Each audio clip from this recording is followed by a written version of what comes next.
Donc on démarre le peloton comme Ouais. d'habitude. Pour ceux qui nous suivent, on est presque 200. Donc merci à tous de nous suivre en Ouais. live sur Twitch le mardi de 18 à 19h. Vraiment. Ne siffle plus jamais, vraiment... Polo. Il adore siffler, Polo. Et donc, vraiment, merci à tous d'être présents pour ce rendez-vous. Donc, le peloton, pour ceux qui nous rejoignent, qui ne connaissent pas, on choisit un maillot jaune, le meilleur coureur de la semaine, le dossard rouge, celui qui n'a pas nécessairement gagné, mais qui mérite d'être cité. Donc, typiquement, comme le dossard rouge, après une étape Tour de France, le du Tour de combatif. France, donc le plus combatif, exactement. Et celui qui est dans la voiture balai, donc le coureur le plus décevant de la semaine. Donc de la semaine, ça veut dire que là, en l'occurrence, on va parler de Liège, on peut parler de la Flèche Wallonne et aussi on peut parler du Tour des Alpes. Donc les 3 courses sont possibles. Voilà, les choix sont ouverts pour Robin, Polo et comme pour moi. Donc voilà. Et évidemment qu'il y a peut-être une course qui va prendre le pas, je ne sais pas. Donc dans le chat, n'hésitez pas à balancer maillot jaune, dossard rouge et voiture balai. Joseph a payé les droits à Emeric maintenant. Il va le dire, ne t'inquiète pas avec Emeric. Emeric, il adore la petite roue. Donc ne t'inquiète pas que les discussions sont effectivement permanentes pour essayer que les émissions se nourrissent les unes des autres. Maillot jaune simple Poga, nous dit lui. Bon, on va regarder ça. Qui veut y aller, les Polo gars, en premier, Joseph. Ouais. Allez, Polo. Demande à moi un premier et roulement de tambour. Remco Evenepoel et mon maillot jaune. Pas drôle. Oh non, mais Robin, pas marrant, quoi. Robin, il est sacrément culotté, sachez-le. Et je ne dirai pas pourquoi, mais je n'en pense pas moins. Non, Remco Evenepoel, évidemment, pour la simple et bonne raison qu'il a été monstrueux sur Liège-Bastogne-Liège. Pour 2 raisons. La première, c'est ça, c'est qu'il a été monstrueux, qu'il a gagné cette course avec une aisance extraordinaire. La deuxième, c'est qu'il a su répondre aux attentes après avoir gagné l'an dernier. Et ça, pour un jeune coureur comme Remco, alors certes, est-ce qu'on peut le considérer comme un jeune coureur, lui qui a déjà un palmarès extraordinaire, mais c'est jamais facile quand tu sais que tu commences une course avec une pancarte énorme, que ta pancarte double après l'abandon de Tadej Pogacar. Assumer ça, faire rouler ses équipiers qui ont été énormes, hein, tous, hein, de Van Wilder à la Philippe, Badjoli et tout le tintouin. Tu as assumé la course, tu as attaqué, tu as fait les différences, tu n'as pas paniqué quand tu as vu Pidcock dans ta roue, tu as remis un coup d'accélération. Alors certes, tu étais le plus fort, c'était peut-être un peu facile du coup, mais voilà, tu as assumé ton rang et tu as gagné cette course de manière magistrale. Alors après, peut-être que pour le spectacle et pour l'intérêt, on repassera, mais par contre, ça aurait été malhonnête de ne pas saluer l'immense course que tu as fait, mon cher Remco. Félicitations à toi, et tu mérites amplement ce maillot jaune cette semaine. Alors, il y en a pas mal dans le chat, effectivement, qui réagissent. Il y en a pas mal qui citent Pogacar, quand même. Donc on va regarder ça. Robin, tu vas pas me dire que tu as mis quelqu'un d'autre, quand même. J'ai mis Tadej Pogacar, justement. Le coquin. Honnêtement, j'ai hésité entre les deux parce qu'évidemment. Heureusement que tu as au moins hésité. Original. Évidemment que là. Bah oui, c'est un peu plus original, simplement attendu, Polo. Je t'en prie. Hein. Non, mais évidemment, la performance de Remco mérite d'être saluée. C'est fort ce qu'il a fait. Mais faut pas oublier qu'il y avait la Flèche Wallonne quand même quelques jours avant et que ça rentre dans notre débat d'aujourd'hui parce qu'on se voit à chaque fois le mardi. Donc, on est en train de juger sur, tu l'as dit tout à l'heure, Tour des Alpes, Flèche Wallonne et Liège. Et moi, en fait, celui qui m'a le plus impressionné cette semaine, c'est Tadej Pogacar, c'est pas Remco. Parce que Remco, il a gagné un Liège où il n'y avait plus Pogacar. Donc, qui était super prévisible, en fait. De mon point de vue, j'aurais été déçu de voir autre chose. Il était le tenant du titre, il part dans la redoute comme l'année dernière, il lâche tout le monde, il part tout seul, fin de l'histoire. Ok, c'est beau, c'est fort, il fallait le faire, mais il n'y a pas vraiment de surprise. Pogacar sur la Flèche Wallonne, c'est pas non plus la surprise du siècle, mais on en avait parlé la semaine dernière. C'était une course qu'il n'avait jamais réussi à dompter jusque-là. C'était une course où il y avait quelques doutes. Pas mal d'adversaires dans le peloton disaient que c'était peut-être le jour de la semaine où il était prenable, contrairement à l'Amstel et Liège. Donc voilà, évidemment, il n'y a pas une concurrence dingue non plus sur la flèche, mais ça a été un peu le problème de toute cette semaine ardennaise. Pogacar était tout seul à l'Amstel et à Liège, à l'Amstel et à la flèche, pardon, et Remco, par la force des choses et la chute de Pogacar, s'est retrouvé tout seul à Liège. Donc on n'a pas vraiment eu de grosses bagarres sur aucune de ces 3 courses, mais on doit faire avec. Et donc voilà, je vais donner mon vote à Pogacar de peu, mais je pense que les deux se tiennent, mais je vais pencher de son côté à lui. Oui, bien sûr. Apollo, tu peux lancer le sondage. Non. Pogacar ou Remco? Non. D'accord. Tu veux mettre un troisième? Non, je rigole. Je le fais, j'ai zappé, mais je le fais tout de suite, Joseph. Non, bah, tu n'avais pas encore les deux noms que vous alliez citer. Et juste, du coup, avant que moi je donne mon nom pour éviter de trop faire pencher la balance, parce que évidemment que mon argumentation va permettre à un de ces deux noms de gagner. Mais non, plus sérieusement, tu parles, Robin, du suspense et de la concurrence qui n'a pas nécessairement sondage envoyé. existé sur ces Ardennaises. Bon, toi, fervent défenseur des Flandriennes, ça va te permettre d'amener un peu encore de d'eau à ton moulin. Mais c'est vrai que c'est triste quand même. On a vécu une saison d'Ardennaise relativement triste qui a manqué vraiment de suspense. Il y a eu alors évidemment il y a un côté où on n'a pas de chance. Avec notamment la chute de Pogacar. Maintenant, est-ce que dans le chat, vous expliquez ça par d'autres éléments? Est-ce que vous êtes vraiment déçu de certaines équipes? Est-ce que les Ardennaises aujourd'hui sont bien placées dans le calendrier? Je pense qu'on a perdu les punchers aussi, Joseph. On a perdu une catégorie de coureurs qui perdu, ou alors en tout cas ont un peu régressé ou régressé dans la hiérarchie. Peut-être qu'eux n'ont pas régressé, mais les punchers qui se battaient avant sur ces courses-là ne sont plus trop là. Et honnêtement, on l'a vu déjà poindre un peu l'année dernière. Hein, quand tu as Dylan Teuns qui gagne la Flèche Wallonne, on s'est douté que ça commençait à un peu piquer du nez. Mais tu vois, Alaphilippe n'est plus au niveau qui était le sien il y a quelques années.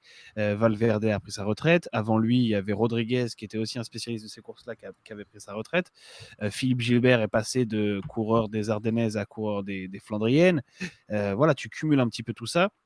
Van Aert et Van Der Poel qui pourraient sans doute venir se bagarrer sur l'Amstel et Liège. D'ailleurs, ils ont tous les deux gagné l'Amstel dans leur carrière, c'est pas un hasard.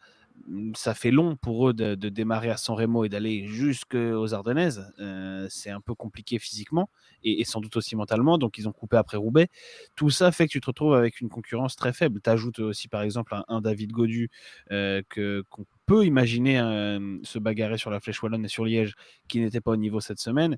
Un Pidcock qui a eu ces quelques galères, enfin sa commotion du début de saison. C'est dur de savoir si ça aurait pu lui permettre sans ça de bagarrer avec Pogacar et Evenepoel, mais de fait, c'était pas le cas sur cette semaine ardennaise. Ça fait beaucoup de facteurs qui se combinent pour te faire 3 courses avec un favori beaucoup trop évident et une classe d'écart entre le mec qui gagne et tous les autres. Ouais, moi. Et Robin a tout à fait raison sur toute la ligne. Et puis je rajouterai un truc, c'est qu'aujourd'hui, il y a un écart trop important entre Pogacar.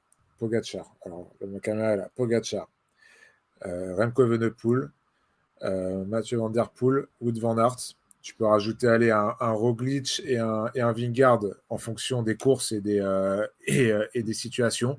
Mais entre ces 6 coureurs-là et le reste, il y a un gap. Il y a un gap immense de niveau. Tu sais que quand ces coureurs-là sont sur la course, ils vont la gagner ou je la gagne. Et la seule chose que tu espères, c'est qu'ils soient plusieurs à participer à cette course parce que tu as envie d'avoir une bataille entre ces gens-là. Cette bataille, tu l'as eue sur les Flandriennes et tu t'es régalé sur les Flandriennes. Vraiment, je me suis régalé sur les Flandriennes. Cette bataille, tu ne l'as pas eu sur les Ardennaises. Et je pense que c'est ce qui fait toute la différence. Moi, il y a encore quelques années, sur les Ardennaises, tu avais un sprint avec David Gaudu, Julien Alaphilippe, tu avais Pogacar et Primoz Roglic. Alors, je confonds peut-être les années entre 2021 ouais, quand il y avait Alaf, il n'y avait pas Gaudu. Voilà, c'est ça.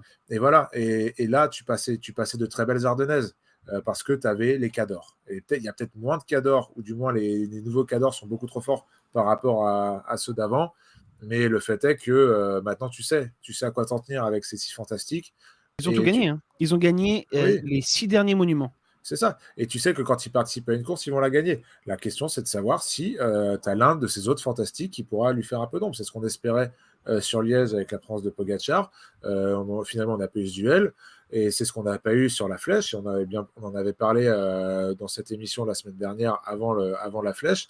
On se disait, bah oui, Pogacar, il peut être mis en danger sur ce genre d'arrivée, sur le mur de 8. Oui, Pogacar peut être battu. Mais par contre, oui, et Tuchip le disait tout à l'heure dans le chat, il ne sera pas battu par Enric Mas ou Mikel Landa. Voilà, je suis désolé. Et c'est pas pour leur faire offense, c'est des coureurs exceptionnels, les deux, qui ont des qualités fantastiques, mais qui ne sont pas des grands winners, tu vois, pour aller chercher des classiques comme ça, surtout sur ce genre de profil. Voilà, donc si tu attends d'Enric Mas ou de Mikel Landa, et encore une fois, grand reste pas eux, d'aller inquiéter un Pogacar ou l'un d'autre de ces cas si fantastiques, eh ben, oui, tu te mets le doigt dans l'œil. Et le fait est que là, les Ardennaises, elles en pâtissent à cause de la faiblesse de la start list et de l'absence de ces 6 coureurs. Enfin, il y en avait quelques-uns, mais ils n'ont jamais été mis en dualité et surtout, eh ben, ils étaient pour la plupart absents. Qu'est-ce que faisait Primoz Roglic? Où est Primoz Roglic? On parle pas trop, Polo, j'ai gardé ça pour plus tard. Ah, très bien, je n'en parle pas trop.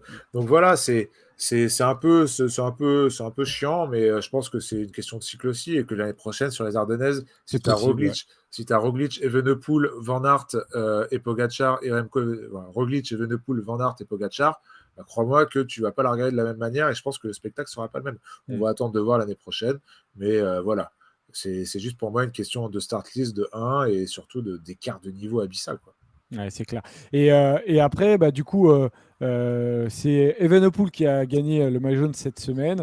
Alors c'est facile du coup de dire ça maintenant, mais pour moi aussi, c'était mon choix. En termes de suspense, au final, moi je trouve qu'il y en avait plus sur la Flèche Wallonne que sur Liège-Bastogne-Liège quand je vois tu as Skelmoseux qui mérite beaucoup, on en parlera peut-être dans le dossard rouge, je ne sais pas, mais qui au final finit quand même relativement loin de Tadej Pogacar. Et au final, tu as Tom Pidcock, je trouve que c'est une concurrence qui est un peu plus importante à Evenepoel que Skelmoseux à Tadej Pogacar. Après, la différence visuelle est vraiment un peu plus importante sur. Ouais, il était là à la Flèche, mais bon, c'est pas le même effort. Je pense que Pidcock correspond un tout petit peu plus à Liège qu'à la Flèche Wallonne. Et donc, pour moi, je pense qu'un Remco Evenepoel ne mérite vraiment pas qu'on minimise sa victoire comparée à celle de Pogacar, je veux dire. Après, j'entends, et c'est pas facile de gagner la Flèche Wallonne comme a pu le faire Pogacar, mais au final, j'avais quand même un peu moins de. Bah oui. Il y avait un peu moins de suspense sur la Flèche. Lully, il le dit dans le chat. Quand tu vois que Landa fait 3e, on est loin du prime Landa. Moi, je reste persuadé que le prime Landa, c'est 2017, 2018, 2019. On est 6 ans plus tard. Et Landa fait 3e sur cette course. Landa, je pense qu'il y a encore sur 3 Liège, ans. c'est Buitrago qui fait podium. Hein. Oui, non, mais voilà, mais ça marche aussi. Ça marche aussi. Ça démontre là ce que disait Robin aussi pour le coup. Peut-être au niveau des punchers grimpeurs, un nivellement par le bas, mis à part encore une fois les 6 fantastiques. Parce qu'aujourd'hui, j'en arrive à un point où je me dis que un Wout van Aert, un Mathieu Van Der Poel peuvent faire des podiums, et même en réfléchissant dans j'allais tempérer, mais même pas, peuvent faire des podiums sur la Flèche et peuvent même faire des podiums sur la Flèche, sur Liège, et peuvent même faire peut-être des podiums sur la Flèche, alors qu'on est quand même loin de leurs efforts de prédilection. Voilà où est-ce qu'on en est. Van der Poel a déjà fait 6e de Liège. Van der Poel a fait 6e de Liège, et Wout van Aert a eu des guerres l'an passé, mais était quand même pas trop loin du compte. Donc voilà, c'est des choses auxquelles il faut s'habituer, c'est tout. Ouais. Et juste un dernier mot, justement, en termes de... je ne sais pas si les punchers grimpeurs, il y en a un peu moins. Ce qui est sûr, c'est que je valide totalement ce que tu dis, Polo, en termes de différence de niveau entre Remco, Pogacar et les autres sur les Ardennaises, parce que je ne suis pas sûr que, tu vois, Evenepoel, c'est 23 piges, Pogacar, c'est pareil. 24. C'est 24, ok. Et en fait, les mecs alors sur la Flèche, tu as des mecs derrière qui sont un peu plus âgés. Quand tu vois Landa, quand tu vois Woods. Mais par contre, sur Liège, c'est très jeune. C'est Pidcock 23, Buitrago 23, Benelli 22. Mais je suis pas sûr qu'un jour ces mecs-là vont vont atteindre ce niveau-là. Donc c'est plus une question effectivement Faut voir, quoi. je ne sais pas s'ils atteindront le niveau de Remco Evenepoel, tu vois, si un jour ils pourront le titiller. Bah, c'est sûr bon, sans trop digresser là-dessus, parce qu'il faut qu'on avance aussi un petit peu, mais sûr que voilà, Remco Evenepoel et Pogacar ont réécrit les règles au niveau de Surtout Pogacar. la maturité Ah, physique, sur l'âge, oui. etc. Ouais, Ouais. sur l'âge et la maturité physique. Voilà, c'est des mecs qui sont arrivés et qui jouent encore le maillot blanc. Enfin, tu vois, voilà ce qu'il faut se dire. Hein. Pogacar joue encore le maillot blanc sur le prochain Tour de France. Remco, pas Pogacar. Pogacar, t'es sûr? Ah bah si, c'est 25. Bah oui, c'est 25. Hein. Pogacar, il est dans sa dernière année pour le maillot blanc. Ah ouais, oui. Rendez-vous compte d'un mec qui a gagné déjà 2 fois le Tour, qui a fait deuxième l'an passé. Il joue encore le maillot blanc, quoi. Voilà, ça redistribue les cartes, ça redéfinit les codes. Maintenant, à voir comment l'adversité va pouvoir se placer vis-à-vis de ça, mais pas cadeau, quoi. La génération dans laquelle sont tombés les autres Tous ces coureurs, mecs-là, c'est ouf. c'est triste. Si un C'est clair. Benilly explose, et c'est un mec qui a que 22 ans, tu vois, voilà, il va falloir s'accrocher. Et donc voilà, voilà, j'étais d'autant plus dégoûté que, comme je le disais sur la preview Winamax, moi j'étais absolument certain que Remco Evenepoel, surtout vu comme il a gagné avec une facilité, comment il a lâché, Pitcock. Pitcock, Sur un faux plat. parce qu'à la limite l'an dernier, son accélération dans la Redoute, elle est monstrueuse. Et tu sens qu'il va à 2000%. Là, j'ai l'impression que c'était un entraînement. Donc, alors que ça ne l'est pas. Hein, parce que tu vois, sur son dossard blanc, tu vois qu'il était quand même il est quand même bien allé. Mais ouais, j'étais tout simplement dégoûté. Donc voilà, et Polo, tu as mentionné aussi dans le sondage Tao Gegenhardt, qui aussi fait une belle semaine. Alors, on va Remco voir gagne du à coup 61%, hein, le sondage. Ouais. Calme-toi, Polo. On continue le peloton avec le dossard rouge, les gars. Alors, je sais pas s'il y en a qui veulent citer Tao Gegenhardt. Non. Du coup, Polo, tu as commencé tout à l'heure. Robin, qui est ton dossard rouge? Mathias Kelmose, qui m'a impressionné cette semaine. On l'avait vu très fort en début de saison à Bessèges, autour des Alpes-Maritimes et du Var. Il est revenu sur le devant de la scène. Il avait fait d'ailleurs aussi un bon tour du Pays Basque. Il était 3e du général avant la dernière étape où il a complètement craqué. Et là, cette semaine, il fait 2e de la flèche derrière Pogacar. Il n'était pas dans le match pour gagner, mais il était quand même le meilleur des autres. Ça montre ses qualités parce qu'à la flèche wallonne, tu ne fais pas une place de 2 sur un coup de chance. Et à Liège, il fait 9e, mais là encore, il était parmi les plus forts derrière Evenepoel. Il s'est retrouvé avec Ciccone à reprendre Pidcock et à être en poursuite d'Evenepoel. Il pouvait jouer un podium. Lui, d'ailleurs, après la course, je suis allé le voir, il me disait qu'il pensait être le 2e, voire au pire, le 3e plus fort de cette journée. Donc faire 9e, c'était une déception pour lui. Je pense qu'ils se sont plantés les Trek. En fait, ils n'ont pas voulu emmener Pidcock avec eux et lui offrir la place sur le podium sur un plateau. Sauf que s'ils avaient fait ça, ils auraient quand même sauvé une place sur le podium. Alors que là, il n'y en a aucun dessus. Donc voilà, petite déception sur le résultat final comptable, mais grosse semaine de Skelmose qui fait 2 et 9. C'est la première fois qu'il est aussi fort sur les classiques ardennaises. L'année dernière, il les avait traversés, il les avait découverts, mais il n'avait pas été acteur. Donc voilà, il m'a plutôt impressionné. Et puis on parlait de coureur jeune, c'en est encore un puisqu'il a 22 ans. Donc voilà, ça promet pour le futur. Polo. Moi, je mets Benilly. Alors, sans surprise, j'ai un autre nom, si vous voulez, des cotes un peu plus intéressantes. Moi, j'en ai un, la deux, semaine dernière, troisième. mais il fait encore une super, un super Liège-Bastogne-Liège. Bon, il n'a pas hésité sur la flèche là où on n'a pas hésité au début de saison de mettre Desmar 2 fois dans la voiture balai de suite. Il y en a plein qui disent, il est dans le chat. Pour rappel, après la flèche Brabançonne et l'Amstel où il fait 2 et 2, on l'a déjà mis dossard rouge. C'est pas grave. On parle de la flèche et de Liège. On parle que de la flèche et de Liège. Benilly, il fait 4 parce qu'il sprint comme Mikel Landa, mais sinon, il est l'un des acteurs les principaux de cette course. Il a tenté, il a fait beaucoup de belles choses pendant tout ce Liège-Bastogne-Liège. J'ai envie de le mettre pour sa combativité et aussi pour saluer de faire ce genre de résultat à 22 ans après les 2 dernières semaines qu'il vient de faire, notamment tu l'as dit Robin, sur la flèche et sur l'Amstel où il aurait presque mérité mieux sur l'Amstel, on ne saura jamais. Et peut-être que cette voiture a peut-être brisé les rêves. De toute façon, il n'aura jamais gagné de toute manière, mais Et le complotiste, Polo. a brisé les rêves de Ben Hilly d'espérer gagner cette course. Mais voilà, je mets Ben Hilly pour la forme. On ne va rien rajouter à ce qu'on a dit les dernières semaines. Mais par contre, je pense qu'il y a d'autres mentions qu'on aurait pu citer. Joseph, je te laisse. Moi, j'en donne dire une. lesquelles. Ouais, moi, je vais aller sur Tom Pidcock. Je vais aller sur Tom Pidcock parce qu'au final, il fait presque le meilleur début de saison de sa vie. Alors, on a l'impression que Tom Pidcock, en fait, c'est normal de le voir là, mais voilà, son âge, on rappelle quand même que c'est toujours 22 ans. C'est pas un ancien. On a l'impression que c'est un ancien. 23, je crois, non Il a 22, je crois, Pidcock, non Peut-être. Écoute, Je me je dois souviens plus. revérifier. 23, tu as raison. Bravo. 23, tu as raison, mais tu vois que déjà sur l'Amstel, il faisait la course, mais là sur Liège, ça a été le seul à véritablement être présent, à tenter d'accrocher une roue qui était quasiment impossible à accrocher. Donc voilà, moi je suis impressionné par son début de saison. Il m'avait fait kiffer sur l'Estradé et j'aurais vraiment aimé le voir sans cet abandon sur le Tirreno, avec cette commotion où il a dû vraiment couper pendant une semaine et demie.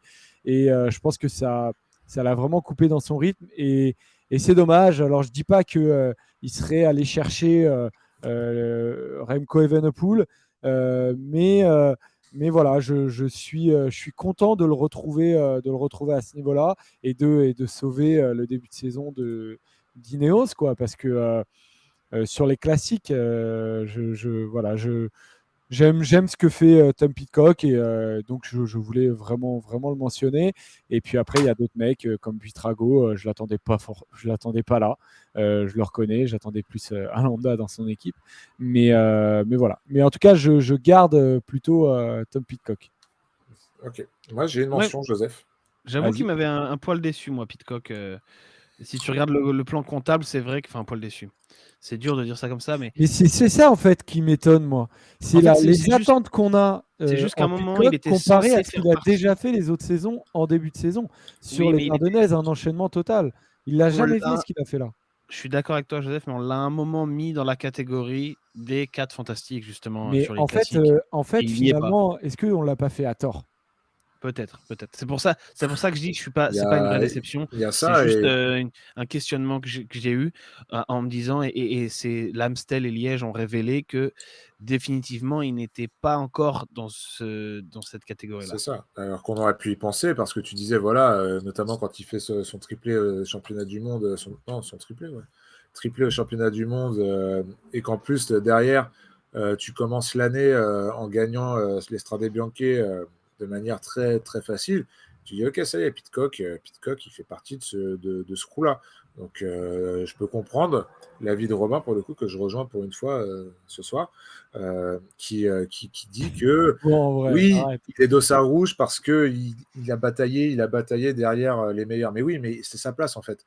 Et en vrai, sa place, elle est entre les autres et les meilleurs, les 6 fantastiques qu'on a cités tout à l'heure.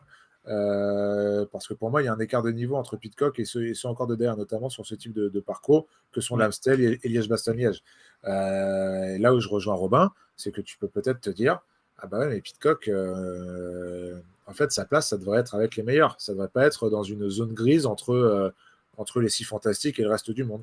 Mais voilà, c'est l'apprentissage. On sait que Pidcock a d'autres qualités que j'ai hâte de voir, notamment sur les grands tours. Alors, je ne sais pas s'il fera le Tour de France ou le Giro, je n'ai pas fait attention. Mais voilà, Pidcock peut aussi apporter d'autres choses. On se souvient sur le Tour l'an passé que certains de ses coureurs ne peuvent pas faire non plus. Donc, écoute, on verra bien.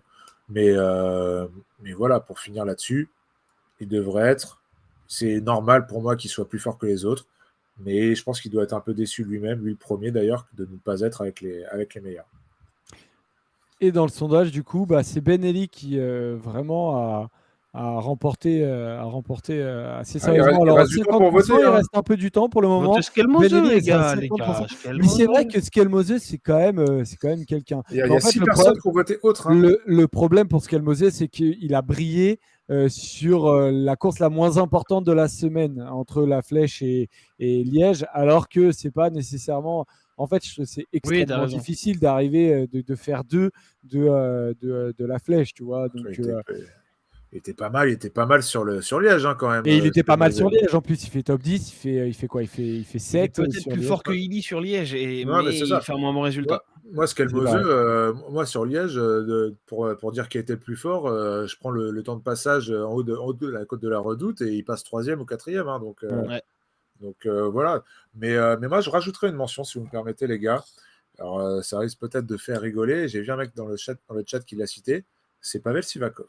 Alors, pourquoi Pavel Sivakov?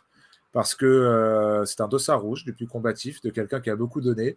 Et faire ce qu'a fait Pavel Sivakov sur Liège-Bastogne-Liège, qui a été acteur, hein, qui finit dans le groupe derrière, derrière Remco Evenepoel. Bon, pas dans le deuxième groupe, on va dire, derrière Remco Evenepoel, qui a tenté d'attaquer, qui a été actif, qui a pas mal aussi bossé pour Tom Pidcock. Faire ce qu'il a fait là, alors qu'il avait bossé pour aller faire gagner Tao Geoghegan, et il a quand même très, très, très, très bien bossé. Bah voilà, je voulais saluer cette équipe Ineos, c'est Pavel Sivakov, et aussi faire un petit shout-out à Tao Geoghegan qui a gagné le Tour des Alpes. C'est quand même une belle semaine globale dans les résultats globaux pour Ineos. Et Pavel Sivakov n'y est pas pour rien dans les deux courses. Ah, ça vous laisse sans voix, messieurs. Non, Ouais, mais je trouve ça, complètement. moi je trouve ça intéressant. Non, non, moi, je valide, je valide totalement ce que tu dis. Il mérite totalement une mention. Alors, de sa rouge total, non, mais il mérite clairement une mention. Van Wilder, Baloigi, Ouais, voilà, c'est bien. clairement. Van Van Wilder, c'est Wilder, bien parce c'est que monstrueux. Hein. ça récompense aussi cette équipe Soudal Quick-Step qu'on a beaucoup Ouais. décriée, qui a été intraitable sur Louis cette course. Verbeek Ouais. aussi. Voilà, Ouais, Verbeek, Badjioli, Van Wilder, Alaphilippe, voilà. c'était du costaud et Super série ils ont aussi. mis Remco sur orbite en Très empêchant les clairement. attaques et en faisant une première bonne sélection puisque C'est ça a vrai qu'on ne éliminé l'a pas beaucoup de coureurs. nécessairement noté parce que Evenepoel a été très fort, mais je ne sais pas si potentiellement il aurait gagné sans son équipe, mais c'est un énorme travail d'équipe qui a été fait et la Soudal, là pour le coup, sauve aussi collectivement son début de saison parce qu'on les a quand même bien défoncés depuis le début de saison, à juste titre. Mais là, voilà, la saison se finit bien sur une bonne note. Donc bravo à toute l'équipe et bravo à Julien de s'être mis à la planche parce qu'on sentait quand même que c'était compliqué, qu'il est vraiment pas en forme, mais pas dans la forme dans laquelle il doit être. Mais au moins, voilà, il a tout donné. Il s'est écarté peut-être un peu plus tôt que ce que j'imaginais, mais au moins, il a tout donné. Il s'est mis minable. Donc c'est plus important d'être capable aussi de se donner pour Remco Evenepoel. On termine avec la voiture balai. Donc c'est le coureur qui nous a le plus déçu depuis le début de saison. Donc maillot jaune, Depuis le début de saison, Evenepoel. non, de la semaine. Depuis le début de la semaine. Maillot jaune, Evenepoel. Dossard rouge, qui on a mis du coup Illy. Illy. Et il y a du Godu qui est en train de popper dans le chat. Jean, tu dis Godu. Bangbo, tu dis Roglic. Alors, David, je pense que c'est David Godu. On va en parler de cette gestion, notamment des malades ou quoi, de la Groupama, puisque ça a fait pas mal polémique. Voiture balai, le Tour des Alpes, du coup, puisqu'il n'y a que Polo pour en parler. C'est dur, c'est c'est vrai. dur. Ouais, je suis d'accord avec C'est vrai. Ofno et Tony. C'est dur de mettre Godu alors que voilà, il était malade. Alors après, on en parlait avec Renault aussi ce week-end. Voilà, il y a quand même une gestion assez particulière des états de santé chez Groupama Energy, puisque à tour de rôle, il leur arrive des galères. Alors, on ne va pas revenir sur Thibaut Pinot qui a eu toutes les maladies possibles et imaginables dans des moments clés. Mais là, cette année, c'est Madouas qui trinque. Après, c'est Godu. Donc, plus que Godu, peut-être se poser la question de savoir comment on est géré en interne vis-à-vis des états de santé, parce que ça fait beaucoup. Je trouve que ça fait quand même beaucoup pour la Groupama FDJ. C'est peut-être après un manque de chance, hein. Mais voilà, je trouve ça quand même dur de mettre Godu dans la voiture balai. Ouais, c'était mon avis. Roby. Moi, je mets Jonas Vingegaard. C'est ce dont je parlais tout à l'heure en disant Apollo n'en dit pas trop sur le côté qu'il ne soit pas venu sur les Ardennes. Donc, je ne vais pas en refaire des caisses. On en a parlé du manque Faut de mettre Roglic concurrence. avec, hein. Alors, je suis un peu plus tolérant vis-à-vis de Roglic parce qu'il a le Giro dans 10 jours, en fait. Donc, sur ce coup-là, disons que je vais le laisser tranquille. Et Roglic, est déjà venu sur les Ardennaises les années passées. Donc, je pense vraiment que s'il n'y est pas cette année, c'est parce que c'est pas compatible. C'est pas juste une envie de délaisser complètement les classiques. Par contre, Vingegaard, lui, tu as l'impression qu'il en a rien à carrer pour aller gagner le Tour du Pays Basque face à part peut-être un mec ou deux et encore, parce que Godu. David Godu, c'est pas un des fantastiques, comme tu disais tout à l'heure, Polo. Donc voilà, pour aller froisser du monde autour du Pays Basque, là, il est là. Mais quand il s'agit de venir se frotter à Pogacar et Evenepoel sur les classiques, il n'y a plus personne. Franchement, il n'a pas vraiment d'excuses parce que le Tour de France, c'est dans plus de 2 mois. Le Tour de Catalogne, le Tour du Pays Basque, c'était juste avant les Ardennaises et il a montré qu'il était en forme. Il n'y avait pas grand-chose qui l'empêchait de poursuivre et d'aller faire peut-être l'Amstel et au moins Flèche-Liège. Donc voilà, très déçu que ce gars-là ne vienne pas. C'est pas le sens de l'histoire. Aujourd'hui, les coureurs vont sur de plus en plus. Ouais. Mais même avant, tu vois, avant, moi je me souviens, on reprochait notamment à Lance Armstrong de ne viser quasiment que le Tour de France. Ouais, c'est ça. Mais Lance Armstrong, en fait, quand tu regardes ses calendriers, au final, il pointait toujours le bout de son nez sur Liège, au moins une fois, au moins sur une classique dans la saison, que c'était ou sur Liège ou le Tour des Flandres. Alors, il ne les enchaînait pas comme peut le faire Pogacar, mais même à lui, à qui reprocher dans toutes les critiques qu'on a pu lui faire et dans tous les reproches qu'on a pu avoir logiquement contre lui, il y avait notamment aussi ça, il y avait le fait qu'il venait pas assez sur les classiques, mais il venait déjà un peu plus. Alors, je pense aussi que Vingegaard aujourd'hui a une pression monumentale du côté de la Jumbo de répéter et qui veut vraiment pas se mettre en danger et vraiment pas se retrouver dans une situation comme celle dans laquelle se retrouve Pogacar. Et je sais pas si ça lui donne raison. Sauf que Jumbo passe pour des cons. Jumbo passe pour des cons sur toutes les Ardennaises. Je sais pas, quand Pogacar tombe, je suis sûr que chez Jumbo, on se dit putain, heureusement qu'on n'y est pas allé. Oui. Mais dans ce cas-là, tu vas pas au Pays Basque non plus.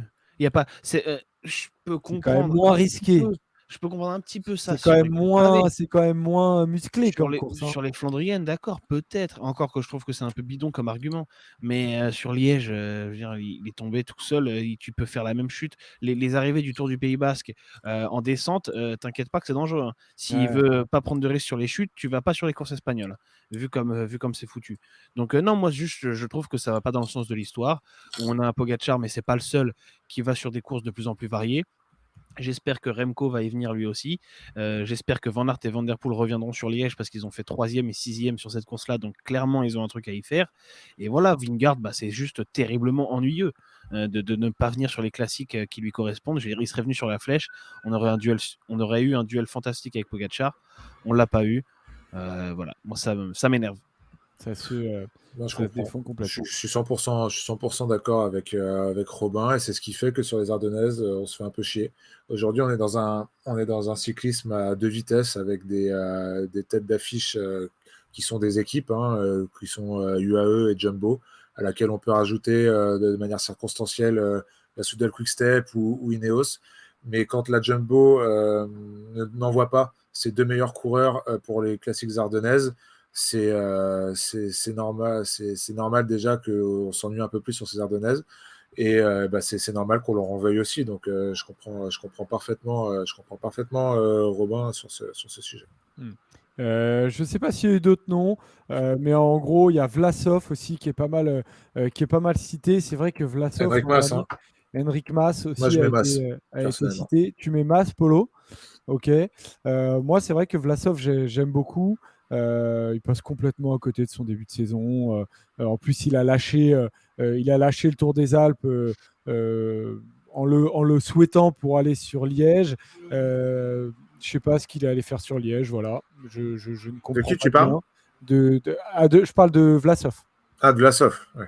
Ouais, je parle de Vlasov qui a lâché la dernière étape des Alpes du Tour des Alpes pour aller sur Liège, qui finit à une 46e place anonyme sans faire la course. Voilà, je comprends pas trop la forme, si ce n'est qu'elle est catastrophique de Vlasov, surtout vu l'an dernier, la forme dans laquelle il était au même moment. Donc voilà, je suis hyper déçu de Vlasov en ce moment. Et Polo, du coup, toi, tu mets plutôt Mas. Je mets Mas, mais les gars me rappellent dans le chat qu'il était malade. Je pensais que c'était juste une question de jambes. J'avais pas vu l'info passer, donc je tempère un peu. Je reste quand même déçu de petit sondage, Polo, en passant sur le sprint final. On n'a plus le temps pour le sondage, Joseph. Non, mais tu peux le mettre en même temps qu'on parle du sprint final. Ok, d'accord, je vais mettre le sondage. Voilà, C'est Vlasov, comme il lâche rien. Vlasov, Vingard, moi j'adore, je veux l'avis du chat. Barguil malade aussi. Et du coup, on peut passer sur le sprint final en même temps qu'on fait le petit Mais sondage. regarde, tu lui demandes 4 trucs à la fois, comment tu veux qu'il fasse? Mais non, mais Non, t'inquiète, mais il va y passer, t'inquiète. il va y passer, t'inquiète, on n'est pas à la télé, je vais pas l'embrouiller parce que il passe Regarde. Oh, la le régie, là. sprint final, la régie. Hop, allez.